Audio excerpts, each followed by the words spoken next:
How's it going, guys? Welcome back.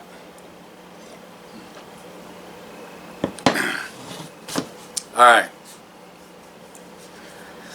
Some of you might want to buckle your seatbelts.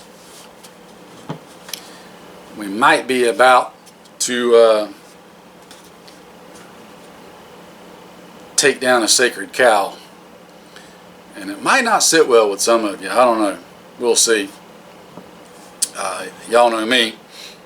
If it don't, it don't. Y'all know where the button's at. It works two ways. That said, maybe some of the rest of you, it'll make you think. Let's talk about the taboo subject of pack weight, your ruck weight. How much does your pack weigh? So this is a topic that it seems like everybody and their neighbor wants to weigh in on, and there's all kind of schools of thought, and I'm going to give you mine, and mine is based off my own personal experiences, my own personal time of sitting down and thinking about things and processing things, and on a much larger scale, and even more so, the personal experiences of a number of close family and friends and their input. Whether we're talking about a get-home bag, bug-out bag, patrol pack, whatever, there was this tendency, and actually a push, where people will obsess over pack weight, how much the pack weighs. I'm sure you've all either read or heard the little cliche of ounces are pounds and pounds are pain.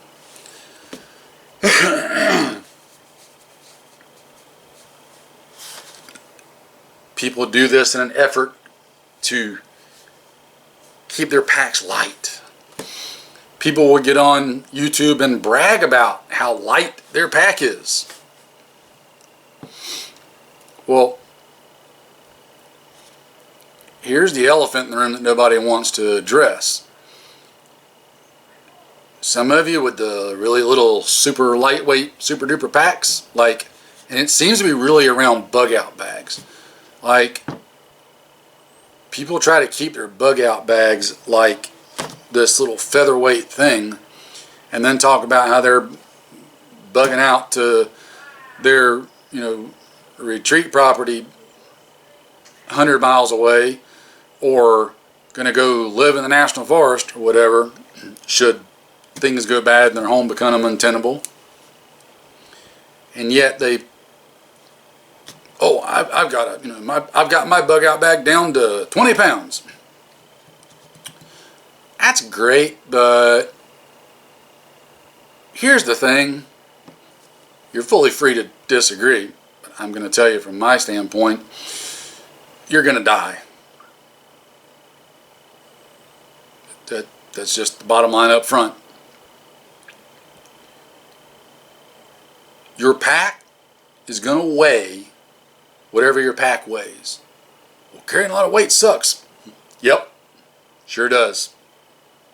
Sure does. That's why you better have your pack loaded up with what you're going to have and get out there and walk a lot with it and get used to walking with it so you can be able to carry the weight. Because it won't matter how light you want it to be, it's going to weigh whatever it weighs when you've got the things in it that you have to have in it to accomplish what it is you're wanting to accomplish. If you're wanting to get from point A to point B on foot in bad times and stay alive, there's things you're going to want to have. Now, I don't say need, because you don't need anything. It's all about what you want. If you want to stay alive, there are things you're going to want to have with you to accomplish that goal. If you're going to want to reach point B alive after leaving point A, there are things you're going to want to have to accomplish that goal. You don't need them.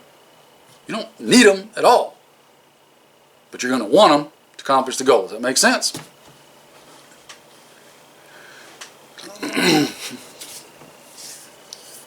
In the military, and again, we don't blindly copy the military, but we can take cues from them. We don't blindly copy them. In the military, guys don't get a choice on what their pack weighs. At least I never did.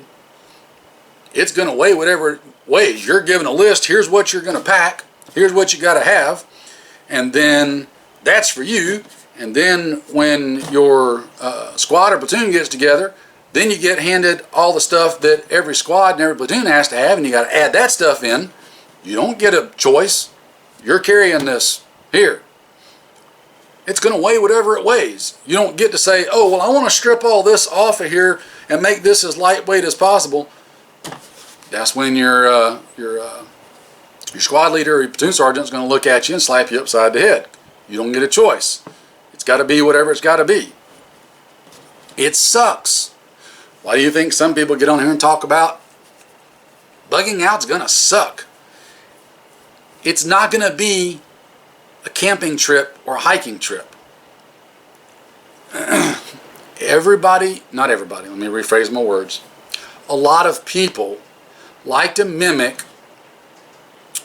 the extreme lightweight backpackers that like hike the Appalachian Trail and other mountain ranges and stuff, and how they're they keep their packs really lightweight and minimal stuff and all that. Well, here's the catch, guys. There are places all along the Appalachian Trail where those people hike with things to help them out, such as water sources, such as shelters, such as towns with stores that they can hop off the trail real quick and go into and buy and get stuff. They're never that far away from a resupply of some kind should they need it. Dirty little secret, I guess. Nobody wants to pay attention to that fact. If you're having to use your bug out bag, that means you're having to walk. It means your vehicle's not operative.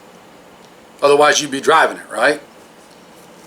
If the world has gone bad enough that you can't drive your vehicle and that you feel that you have to take the risks associated with walking and leaving your home and going from point A to point B, whatever point B is for you, to try to survive whatever bad things are happening, it's pretty freaking bad. You're not going to be stopping in the local Walmart along the way and resupplying whatever it is you're going to need to resupply. You're going to have whatever shelter you need, and that shelter is going to have to be substantial enough to last. You're going to have whatever food you need. You're going to have whatever water you need. You're going to have whatever of everything else you're going to need. And it's going to have to last, which means it's going to have to be good stuff. It's going to have to be versatile, especially depending on the time of year. If it's time of year where it's kind of warm during the day but gets pretty cold at night, then things like sleeping bag, you know what? That little 40-degree super lightweight sleeping bag might end up being a bad thing. You might need a lot heavier sleeping bag, which is going to take up space and weight. It is what it is. You don't get to tell the weather, hey, you can't get cold tonight weather because I've only got my little lightweight sleeping bag. I don't have a heavy one. You've got to pack for those contingencies. So it'd be better to have a heavier sleeping bag and then lay on top of it, not have to get into it, versus freezing. Speaking of that, people like to tout the old saying of pack light, freeze at night. You know what? That's great when you're in the military and in Ranger Bat. It's stupid for Joe Citizen. I'll just straight up say it. That's a stupid way to think. If you are consciously making the choice to deprive yourself of things that are going to keep you effective and keep you safe and keep you healthy, that's stupid. There's no reason to follow that mantra. That mantra exists for a reason, and it's a very, very limited scope in its reasoning and what it's used for. You shouldn't be applying that to 90% or more of what we as armed citizens would potentially be doing.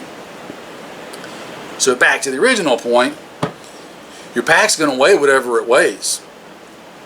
You're going to have the things that you're going to have, which means you better get used to carrying that heavy pack, which means unfortunately you got to put it on with the stuff in it, get out and walk with it. It's not a hard concept. I can't think of anywhere, or very, very few places, that you couldn't load your pack up and go for a walk. Like, even if you've got what some people like to call a military looking pack or a tactical looking pack, which is stupid arbitrary terms anyway that 90% of the population doesn't even think about, get you a day glow orange $10 pack cover and throw over it. Nobody will know the difference. On the rare chance that somebody, hey, what are you doing? Oh, I'm getting ready to go on a hiking trip and I'm just testing my pack out and getting used to the weight a little bit. That's about as, ubiquitous as you can get. Do it. That's how you deal with a heavy pack. That's how you deal with all the weight. Get out there and carry it. Take that a step further when you can. Get out there and actually use the stuff. And use that as a method to start paring down what you want to have and what you don't want to have. What can you do without? What can you not do without? But keep in mind, using this stuff for real ain't going to be a camping trip. It's not going to be a backpacking trip. It's not going to be a hiking trip. You got to differentiate that in your mind and how you're looking at what you're going to be doing. Because if you go into that kind of situation treating it like it's just a hiking trip, you are setting yourself up for bad failure, in my opinion. As always, you do you. Ain't gonna mean no sweat off of my back, because what you do doesn't affect me doing what I need to do, or want to do rather. So I'm just giving you my two thoughts, which is what you're here to hear. Because if you weren't, then you wouldn't, and you wouldn't want it. I think that makes sense. Maybe it doesn't. I might need more coffee. In fact, I'm certain I need more coffee, because you always need more coffee. Anyway, all right, now that I've probably got a bunch of y'all ruffled up and frantic, yep, ask your typical E3 or E4 in the Army or Marines what it's like to have to tote that big pack around. But better yet, go find somebody who was an E3 or E4 back in the 80s, 70s, 60s, what it's like. Because we didn't have quite as much mechanization back then as we do now. And that's thunder, in case y'all were wondering. Mechanization of our military helps out a little bit with moving those packs from point A to point B, but they're still pretty big and heavy even currently when you load it up with what you got to load it up with. So don't discount the current guys either, but especially the older guys. They're going to tell you what it's like to put a big heavy pack on and have to go do stuff with it. So there you go. There's my little, however long this video has turned out to be, sacred cow slap. So y'all give it some thought. After you thought about it, do you. That's the best thing I can tell you. Always do you. I'm gonna go get some more coffee. Y'all take care, stay safe. I'll see you later.